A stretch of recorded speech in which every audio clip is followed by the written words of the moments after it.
It's safe to say City fans will always appreciate and remember a player who constantly put in 110% shift in the shirt, and even more so one who displayed such tenacity in the tackle and had a cultured left foot.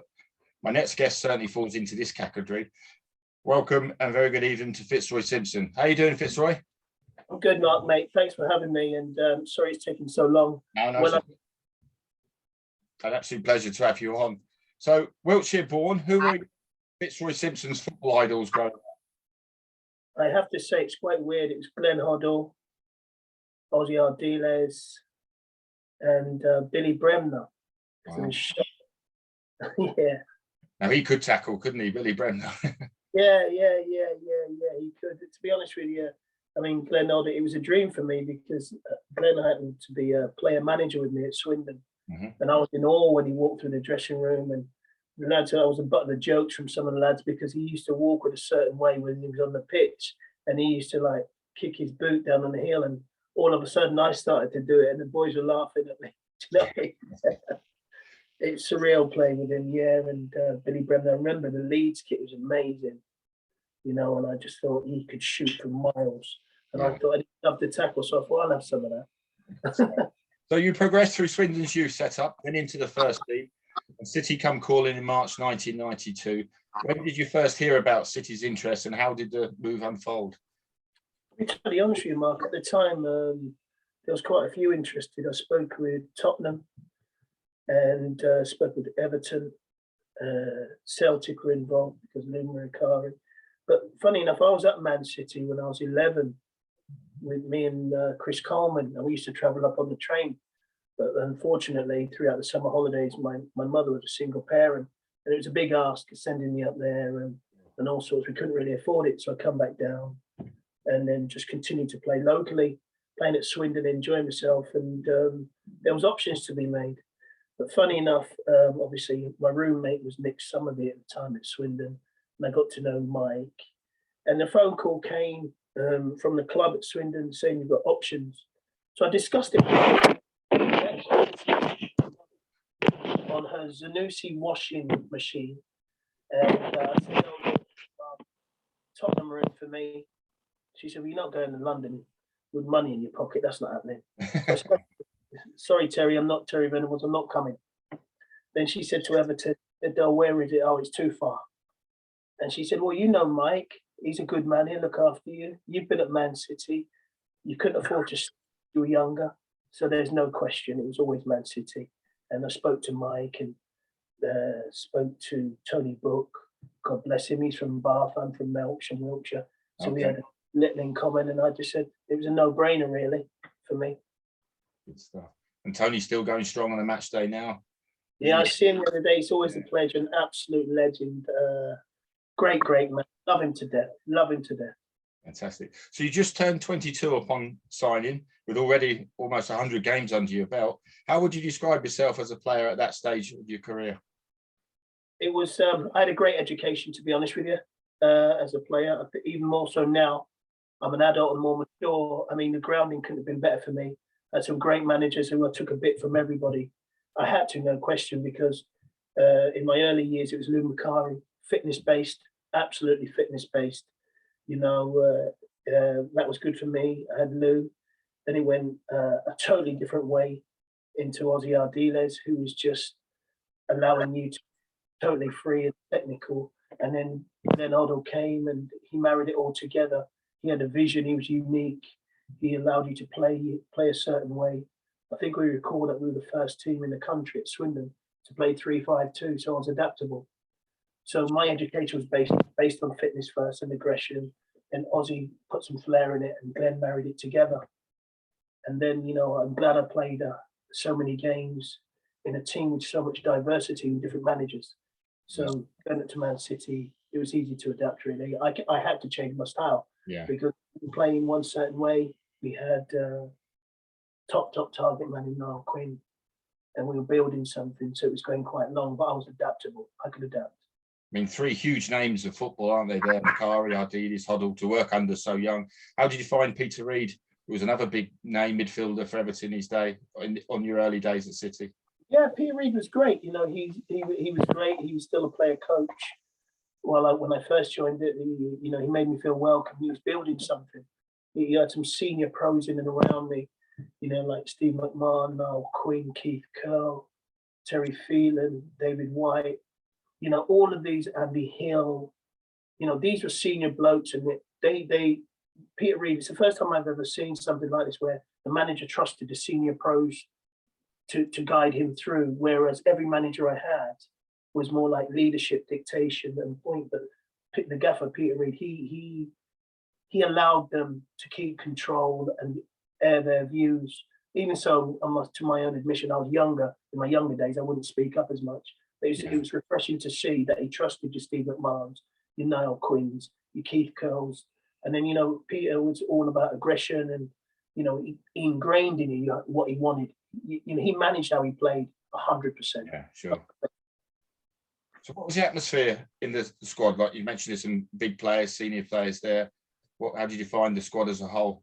Loved it. I genuinely, even to today, I felt that could have competed because we had an underbelly of Mike Sheeran, Gary Flitcroft, Quiggs, Brighty, myself. We were at the right age, 18, 19, 20, 21, and the senior lads, we were blending something and we were going, and the club were adding some major signings and stuff. I actually thought that we were another striker away from really doing some damage. Yeah, that's a good call. So a City debut comes from the bench at QPR away. You replaced Mike Sheeran. A City put in an awful showing at Loftus Road, going down 4-0. What do you call of that experience, sort of the day as a whole? And had you wondered what you let yourself in for? To be totally honest with you, I arrived on the Tuesday and I went training. I went training on the Thursday because there's no day off, and I usually train every day. And I was on the bus. I was saying to myself, I ain't no sub. I know I'm the worst sub in the world, and I'm playing. And I seen the team go up on the Friday. They announced it and stuff. I was thinking I'm sub, and I was itching to go on, and I'll never forget it. And when I come onto the pitch, it might be recorded. Ray Wilkins shook my hand and he said, "Good luck to you, all the very best." And that was it. But then, we got beat, and then I'm telling you, on the Sunday I was training. I said, "I'm playing. I ain't no sub. I'm the worst sub. I've got to tell you." And then we got Man United away. I think it was, wasn't it? I think we had QPR. Then we had Man United away, wasn't it? Yeah, it was around Christmas time, United, wasn't it? Yeah, I think the next game I started, I think it was either Man United away or Leeds at home, or one of them. But it was a baptism of fire, and I loved every minute of it. Yeah. I mean, your first start arrives a couple of games later, as you say, and you stay in the team for the remainder of the season, which includes your first goal in a 2-0 main road win over Notts County.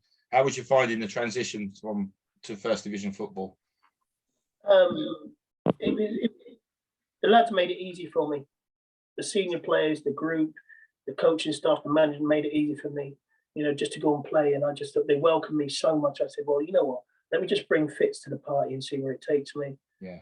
It took me, it was easy to adapt, really. The lads really welcomed me. It was easy I didn't want the season to finish. Yeah, because you've got a great run to start with. Talking about that goal, a fine left-footed strike, I recall, from the edge of the box. But do you remember who laid the ball to you to claim the assist? I know it wouldn't have been Quinn because he ain't passing anywhere near the box. Well, it was AD Mike. Oh, big AD, yeah. Great prospect as well. We had a group of young players coming in. AD was a lot younger. I think he either just broke in or in and around, and there was talk about AD. Big, strong, powerful striker and stuff. So, as you say, we had some senior pros, the underbelly with the youth, and the underbelly after that as well. We had some good kids coming through, yeah. So the summer of 1992 sees you enjoy your first pre-season with the City squad. Do you have a memory or story from any pre-season tour? And there's no need to mention names, but something that springs to mind. Pre-season, yeah. I remember we went one of the pre-season. I think it was a place called Pinzolo or somewhere like that, up in the mountains somewhere. And I think we were in a convent or somewhere like a nun's convent, up above the clouds, and we didn't know where we were. And we had some games against some Italian teams. I think it was Sampdoria and all them, like in some games and stuff. And it was entertaining. I think we signed Richard Holden that summer as well, and he was a character. And He flew out to join the tour, didn't he? I believe? and he announced himself in a manner which just broke the ice. He's just a loud, lovable character. And we just said, "Oh, this, I love him. Welcome him on board." He'll do. We had a lovely bunch, but we knew there were senior men like Tony Coton, Quinny, Macca, that they and Keith Curl, obviously, they guided the show, and we just they kept everything in line. They're good lads. So the 92-93 campaign kicks off with a whole new ball game slogan as Sky launched the Premier League. You feature on the first ever Monday night Sky fixture.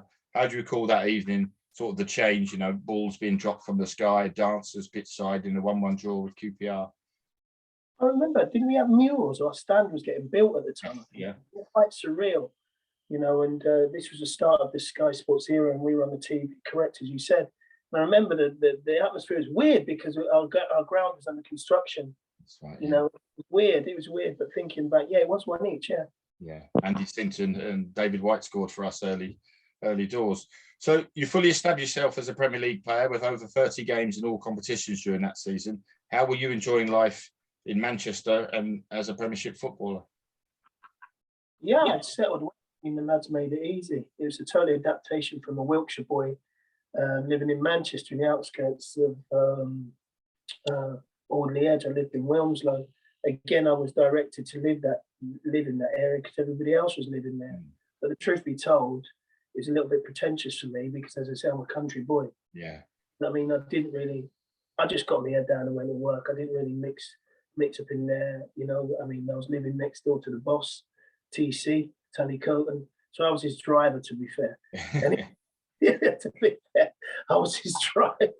Anytime he didn't want to drive, he wouldn't even knock on the doorbell. He'd just knock on the window and said, "You ready?" And I said, "I've got no choice, really." Yeah, I am now.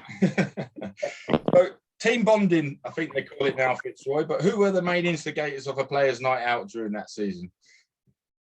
To be fair, we were strong in numbers, to be fair. I mean, sorry, bear with me. It's not like every single week we go out. If we were winning, it would be a team bonding stuff, and everybody would go. Yeah, everybody would be part of it. It was like if we got success, then we're on it. Or we'd have a good night out. I mean, I'm glad there's no social media. Yeah,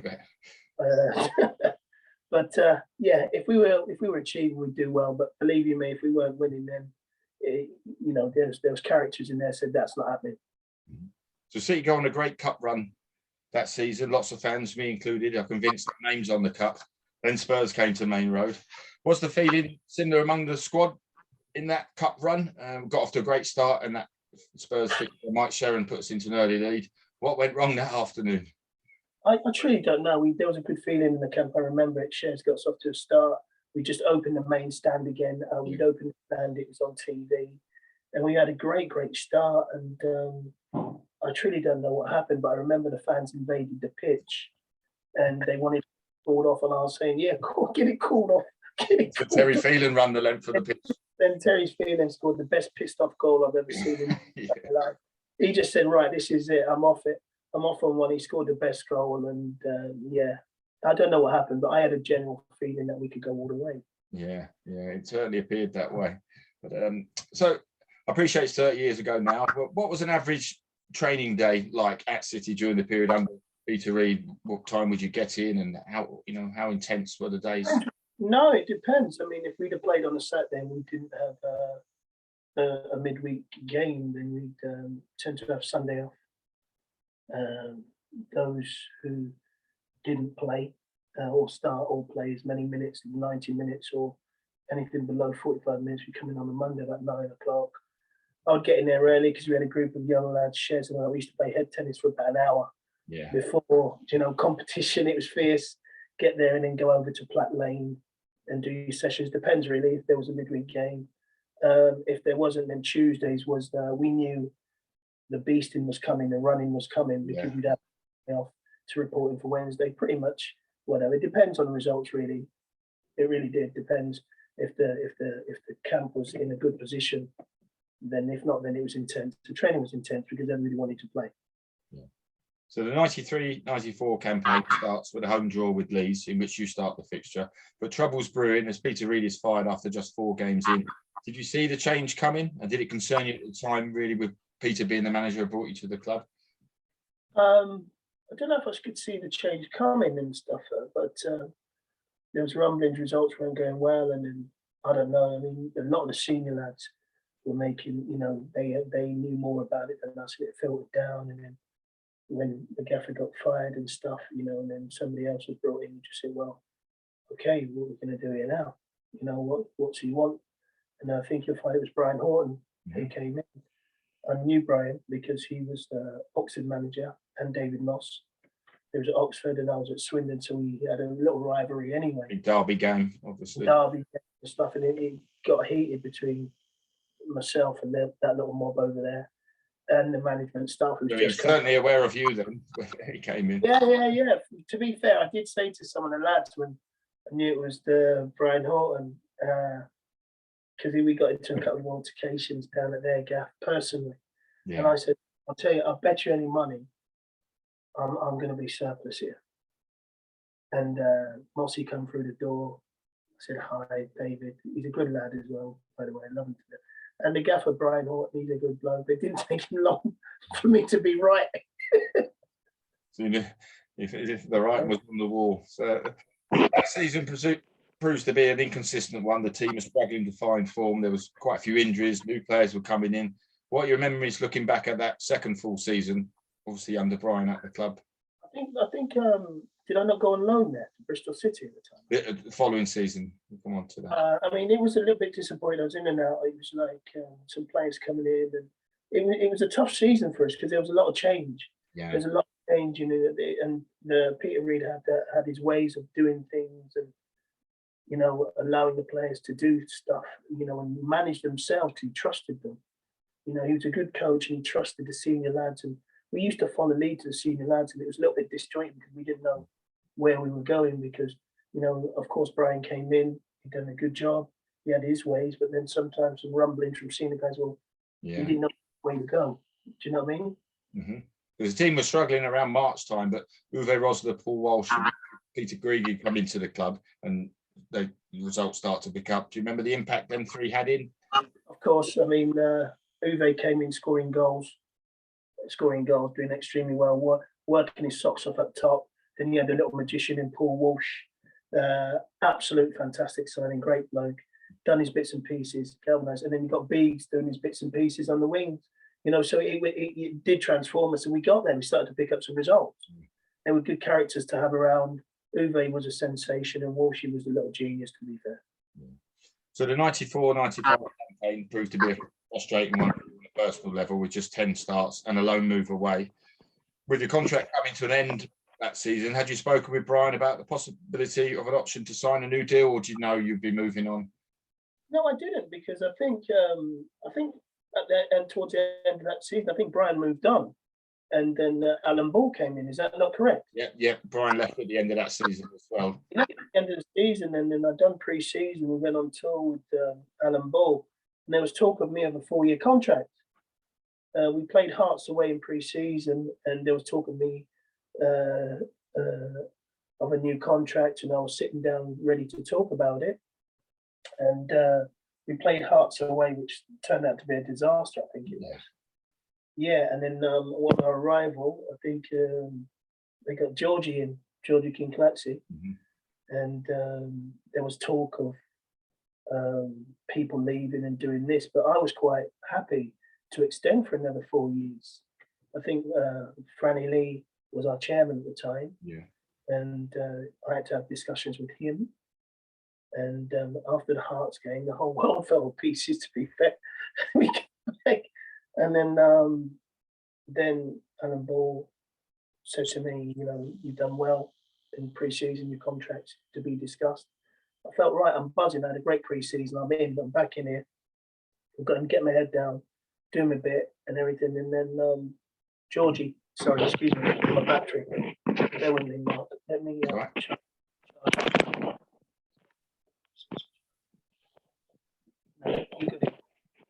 Sorry. he came in and then he said, "You're great." I was flying, ready to take the season. I could see me playing. You know, Flick was in midfield, Stevie was in midfield, myself was in midfield. Then they brought a little genius, Georgie in, and I remember Borley coming to me. He said, "Fitz, you all right?" I said, "Yeah, I'm good, Gaff." He goes, "We've got a problem here." I said, "What's that?" He gone, "Georgie," I said, "Good player, good player." With me sitting in the middle, me sitting in the middle, him on the left, Flicky on the right, and Stevie somewhere. We're good. We look strong. I think we look strong. He said, "Nah, there's a problem, son." I said, "What's that?" He's gone, "He wants the ball all the time.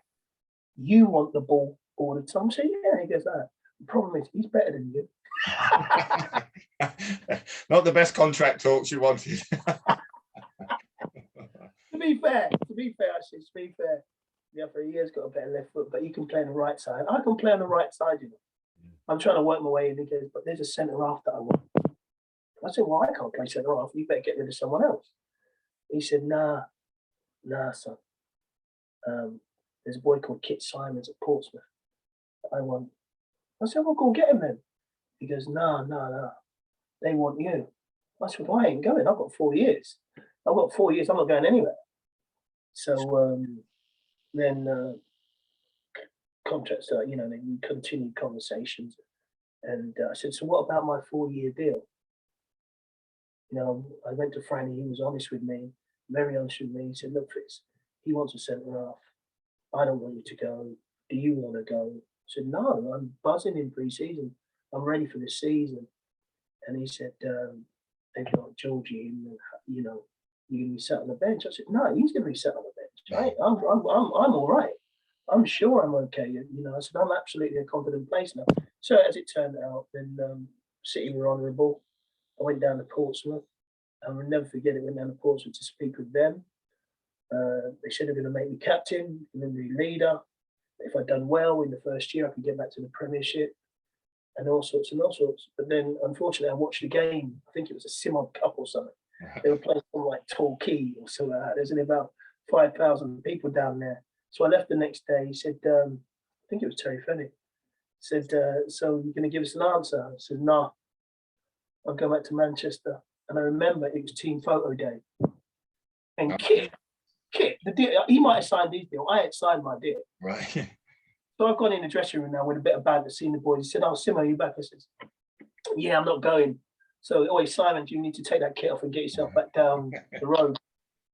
And he's looking at me. I said, "You need to get the kit off and get back around. I ain't going down there, mate. There's 4,000 fans there. I think they're out there in the cup already."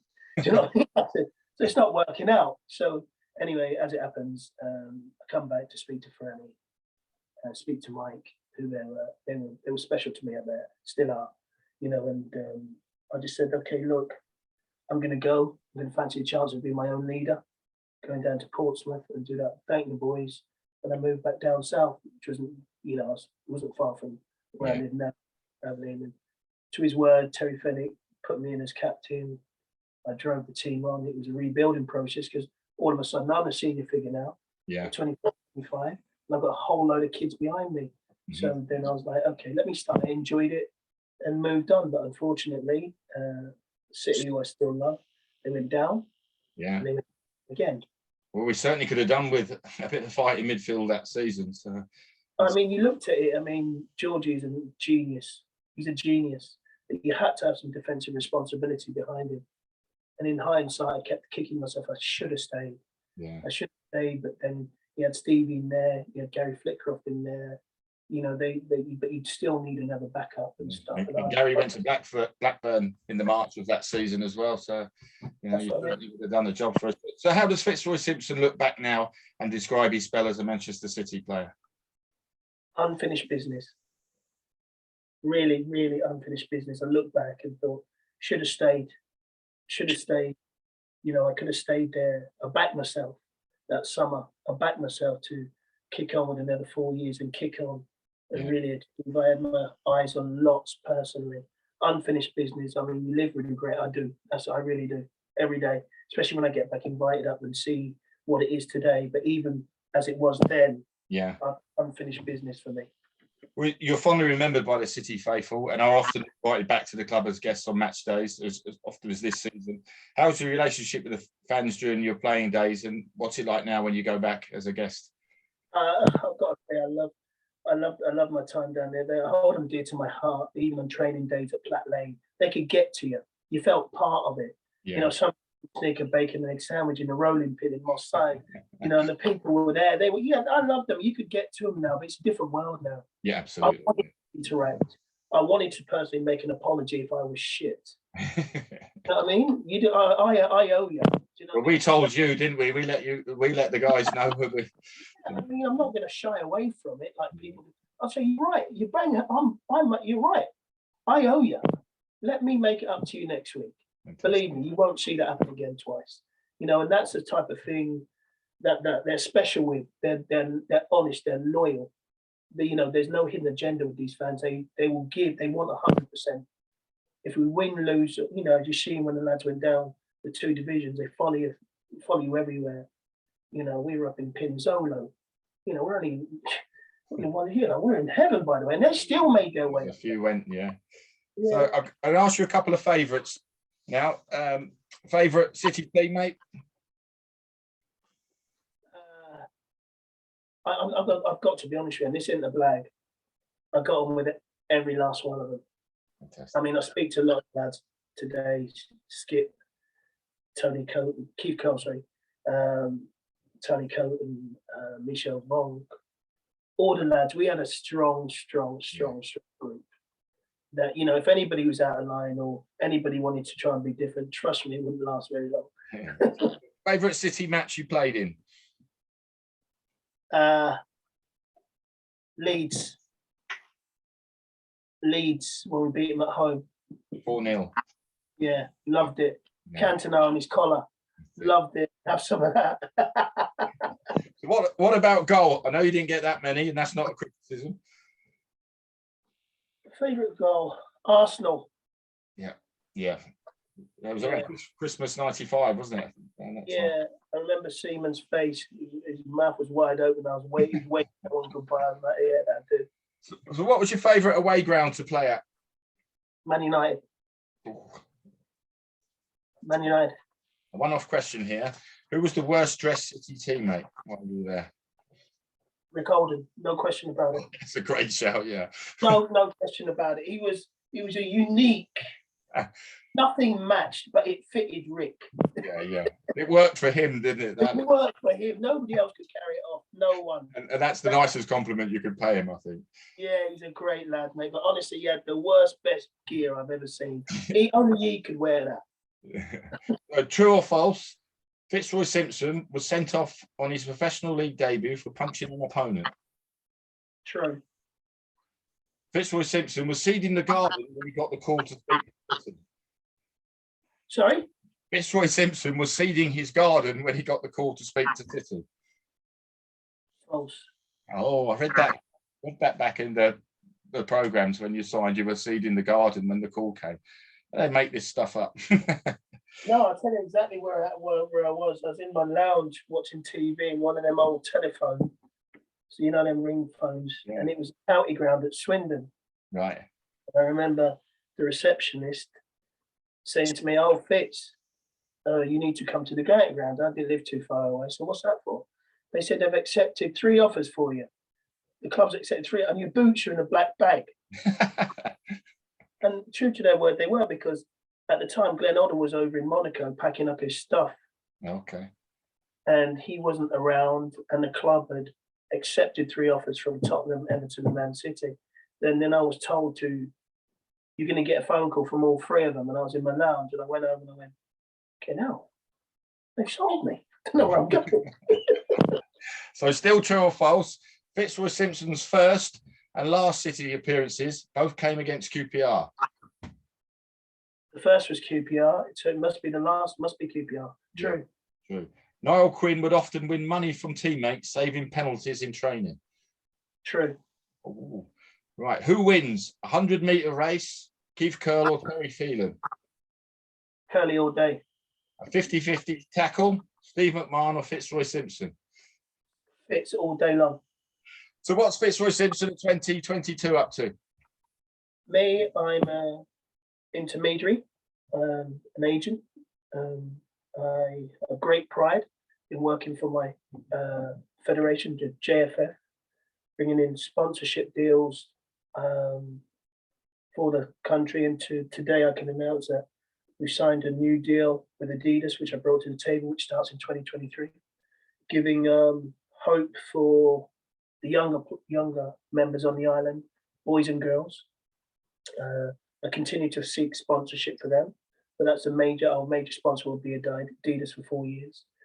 I also, what was I going to say?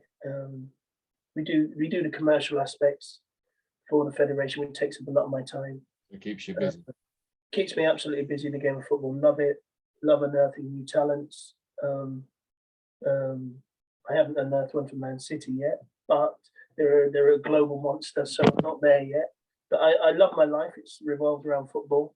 I love coming back to City, seeing it is today, the evolution of what Man City. I couldn't imagine it being where it is today, but it is. Yeah. It's a global monster. It's not local anymore. You can see you only have to arrive on a match day to say, well, this is it. You know, this is it. Would I have loved to have been out there right now? Of course. Yeah. Of course. Fitzroy, it's been an absolute pleasure to chat City with you and share your colours of blue. I wish you all the very best. Mark, thanks for having me, mate. Always a pleasure. You got my number. Drop me a line anytime. Top man. Great stuff. Thanks, Fitzroy. All the best.